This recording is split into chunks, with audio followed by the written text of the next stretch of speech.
Those who passed by hurled insults at him, shaking their heads and saying, "So, you who are going to destroy the temple and build it in 3 days, come down from the cross and save yourself."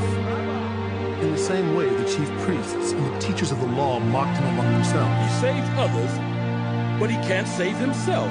Let this Messiah, this King of Israel, come down now from the cross that we may see and believe. Those crucified with him also heaped insults on him. At noon, darkness came over the whole land until 3 in the afternoon. And at 3 in the afternoon, Jesus cried out in a loud voice,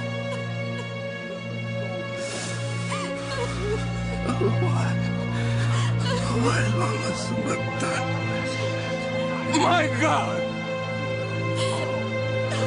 My God! Why have you forsaken me?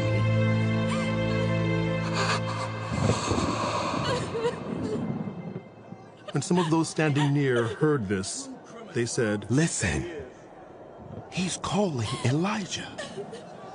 Someone ran, filled a sponge with wine vinegar, put it on a staff, and offered it to Jesus to drink.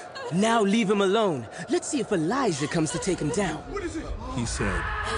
With a loud cry, Jesus breathed his last.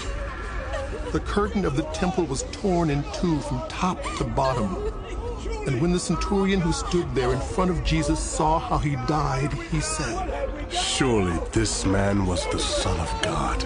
Some women were watching from a distance. Among them were Mary Magdalene, Mary the mother of James the Younger and of Joseph, and Salome. In Galilee, these women had followed him and cared for his needs. Many other women who had come up with him to Jerusalem were also there. It was preparation day, that is, the day before the Sabbath.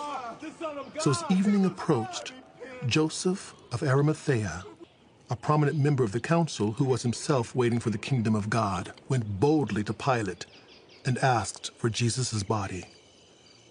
Pilate was surprised to hear that he was already dead. Summoning the centurion, he asked him if Jesus had already died. When he learned from the centurion that it was so, he gave the body to Joseph. So Joseph bought some linen cloth, took down the body, wrapped it in the linen, and placed it in a tomb cut out of rock. Then he rolled a stone against the entrance of the tomb. Mary Magdalene and Mary, the mother of Joseph, saw where he was laid. When the Sabbath was over, Mary Magdalene, Mary, the mother of James, and Salome bought spices so that they might go to anoint Jesus' body. Very early on the first day of the week, just after sunrise, they were on their way to the tomb, and they asked each other, "Who will roll the stone away from the entrance of the tomb?" But when they looked up, they saw that the stone, which was very large, had been rolled away. As they entered the tomb, they saw a young man dressed in a white robe sitting on the right side, and they were alarmed. "Don't be alarmed," he said. "You are looking for Jesus the Nazarene who was crucified. He has risen. He is not here. See the place where they laid him. But go, tell his disciples and Peter, he is going ahead of you into Galilee. There you will see him, just as he told you." Trembling and bewildered, the women went out and fled from the tomb.